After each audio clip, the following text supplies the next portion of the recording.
Welcome everyone back to the channel, Flat Tire Dan. Good to see everybody.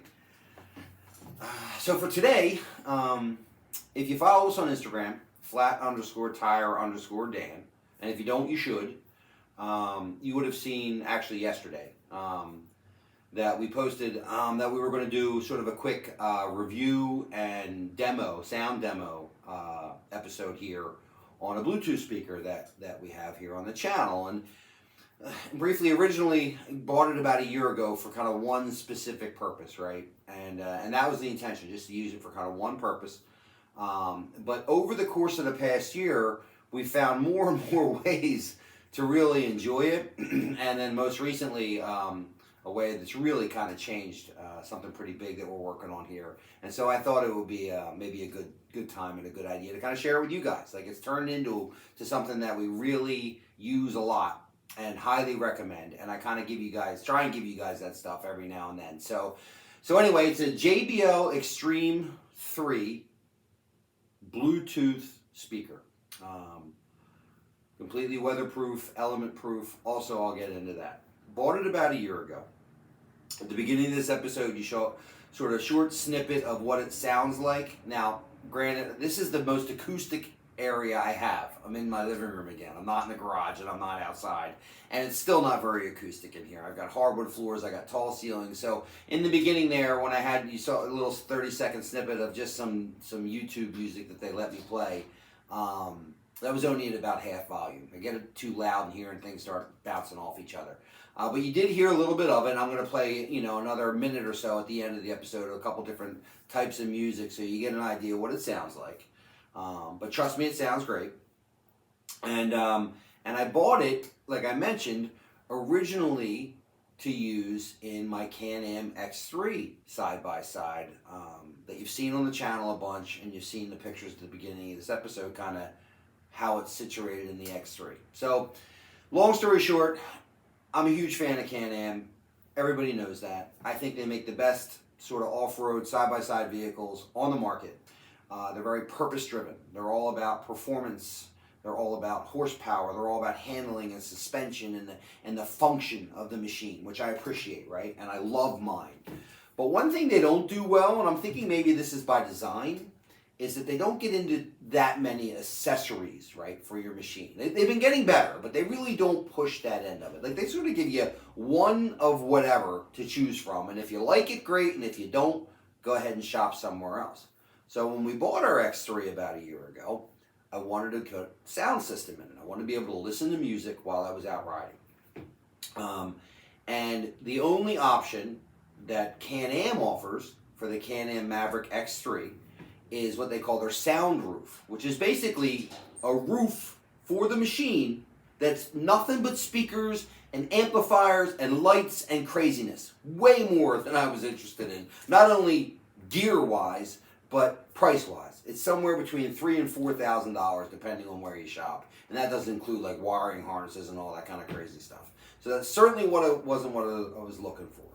I went to the aftermarket a little bit, sort of side-by-side focused sound systems, sound bars, things of that nature. Really didn't see anything that kind of fit my budget that was truly Bluetooth, which is what I wanted. I didn't want to be running wiring harnesses through my roll cages and down the switches and all kinds of crazy stuff. I wanted something truly Bluetooth. And the ones that I saw that were truly Bluetooth didn't really have that good of recommendations or reviews, right? And so I couldn't really find anything side-by-side focused. So I decided to change directions, buy a speaker that I knew that was Bluetooth, and hope that it could put up with the elements that I put the X3 through, and then attack it from that angle, right? And then see if I could find a spot in the X3 where I could fasten it in such a way where I could hear it, where it was relatively protected from the elements, which is really not anywhere on that machine, and that it wouldn't be bouncing all over the place and a hazard while I was out riding, right? And I ended up settling in on the JBL. The reviews I saw was that it was a good sounding Bluetooth speaker that was very protected from any elements you wanted to put it in. And that was my main concern. And budget friendly. I think I paid out the door from Amazon, taxes and everything, under $300 for it, right? So it was much more budget friendly than what CanAm had to offer. And the reviews I read was that it was a good sounding one. Now there were certainly more expensive ones that had better sound quality and all that kind of stuff, and I enjoy the sound quality, and it's important in the X3 because the machine's really loud, there's a lot of wind, and I'm wearing a helmet, and so I do need good sound quality, which it gives me, and I can hear it perfectly fine when I'm driving the X3. But I was more focused on, like, would it put up to what I was going to put it through with mud and dust and snow and rain and pressure washers and everything I put that thing through. And a year later, it's still doing exactly what it did the day I got it, and I've put it through all that stuff. So it worked for that, and I was pleased with that, right?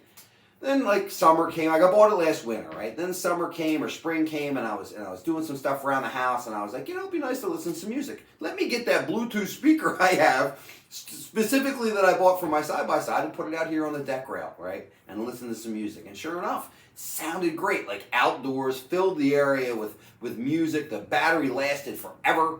Like when I'm riding, I'm only riding 4, 5, 6 hours at a time. I'll on a summer day, I'll be outside 8 or 9, 10 hours. I'll end up with a bonfire, and the thing just played all day. And then we started going camping. Now the RV has a sound system, right? The RV's got speakers inside and out. But the truck bed tent, which people love, by the way, and I'm gonna be doing some more of that. The truck bed tent doesn't, and so I took it with us to West Virginia and the different places that we went tenting, and I brought the speaker along, and it worked great. And I'm thinking, all right, bonus. Now I've got this speaker I bought for my side-by-side. I'm using it around the house. I'm using it camping. Fast forward to a couple months ago, and we buy the 2006 Ford F350 that you've seen on the channel. And if you haven't, I posted some pictures in the beginning of this episode for anybody who's just here, maybe looking for the review of the Bluetooth speaker. And great truck, I love it. And anybody who knows me knows that when I get into vehicle restorations, I'm always shooting as close as I can to factory original. It's kind of like my vibe, right? And the factory original stereo system in the truck is there, and I think was the best quality stereo system they offered at the time. 6-disc CD changer, that works. Speakers all over the truck, they sound great, no speakers blown or anything. Like the sound system for what it is excellent, except that it doesn't do things that I like to do when I'm driving in a truck or in a car, and that's listen to the music I might have on my phone, right? Or podcasts or playlists or all the technology available to us today. Can't do that through a stereo system that was designed in 2006, right? So started looking at my options, and they do make stereos to fit in the factory dashboard hole that my stereo is in now, which there's a picture of at the beginning of this episode. But they don't look anything original, and that's really my thing, right? And I will suffer, to keep something original, whether it be the ability to listen to my music or podcasts or whatever. And so I was like, nah, I'm not going that route. And I started thinking about it a little more, and I was like, wait a second. I've got that Bluetooth speaker that I keep finding more and more reasons to use, right? But I was worried about it, like where am I going to put it? Is it going to be rolling around the truck and all that kind of stuff? Now, it's pretty heavy. I mean, most speakers are, and this one being sort of like built for the elements and everything, it's pretty heavy, right? And I think it's even like bottom heavy by intention. And so, as you saw in the pictures, I found a little spot right behind like the driver's seat in the middle of the console, right in front of the passenger seat. I put a little blanket down and I set it there, and I figured, you know what, let me use it for a couple weeks and see if it's a problem. If not, then maybe I'll come up with a way to secure it. Well, I've been driving around for 2 weeks with that thing there, and it hasn't budged. And it sounds great, right? I've got my phone situated on my X3 right here, as you see, and I also have it situated in my truck right here when I'm driving. So I can control my music and everything without having to take my eyes off the road, right? And now I still listen to the stereo. I still listen to the CDs. I was listening to them yesterday, right? But if I want, I can play my music. I can play my podcast. I can play anything that I have on my phone. And like the truck cab, although big for trucks, is a small space, right? So it sounds awesome in there. It does an excellent job. And so bonus. I found another use for this thing, and it just keeps paying for itself. Like I said, I think it was under $300 out the door, right? And now I use it in my side-by-side, and now I use it around the house, and now I use it to go camping, and now I use it in my truck. And anyway, I obviously, I'm a big fan. And when I come across stuff like this, I like to share it with you guys. So what I'm going to do is I'm going to take like another minute here and play a couple different types of music for you. It's just like okay on YouTube music, if you know what I'm talking about. You're not allowed to really play music. So it's just like okay on YouTube music. But I'll play a couple different variety of music, and then I'll check back in with you, and we'll wrap this up.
said, that's about maybe a little more than half volume, like 60% volume, right? Because any louder in here and stuff starts bouncing around. I tried cranking it all the way up and then listened to the recording, and it's just awful. So that's about 60%, but it gets louder. And in the X3, like the motor's right there, and I got a helmet on, and it's windy, and I can hear clear as day. So loudness is good, but you can hear the sound quality, you can hear the bass, you can hear the treble.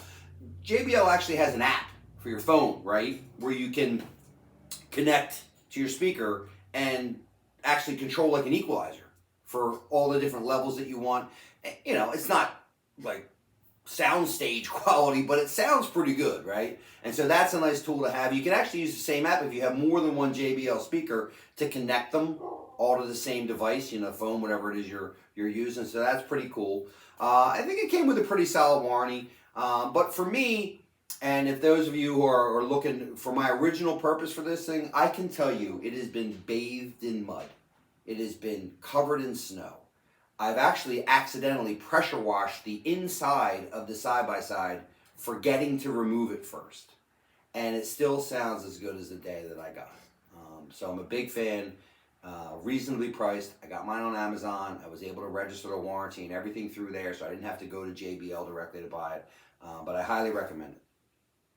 Coming up, been kind of a weird winter. So I'm a big snow skier, and last year I didn't bring you along with me, but this year I plan on bringing you along with me snow skiing. I got some GoPro mounts and stuff like that, and we really haven't had good conditions. I mean, it's been chilly, but it hasn't been cold long enough to really make good snow, right? And then you saw the one snowstorm we had. It wasn't all that much. So I haven't been able to get out skiing, and it's been kind of rainy, right? Like, it hasn't rained a lot, but when it rains a lot, if that makes any sense. Like, we don't get rain all the time, but when we get it, it's like 2 or 3 inches at a time. So everywhere we ride up at Famous Reading, I've been like checking the Facebook page and stuff like that, talking to some guys that have been riding up there, and it is soup. I mean, it is mud. Now, I don't mind a little mud, but it's not really my thing. But we're supposed to be nice all week. Didn't rain all weekend. Supposed to be nice all week this week. So we're actually going to go riding this Saturday. I'm certainly going to bring you along for that.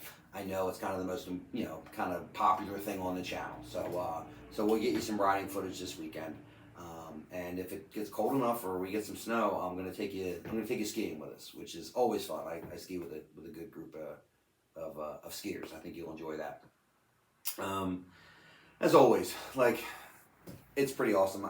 Subscriptions keep going up and viewership keeps going up. So thank you everyone who's been tuning in. Like, I know it's not crazy huge numbers, but like 1 billion times more than we ever could have imagined. So we really appreciate everybody who's been tuning in and subscribing to the channel. If you're watching and like the content, you haven't had a chance to subscribe, please do. It does help us reach more viewers.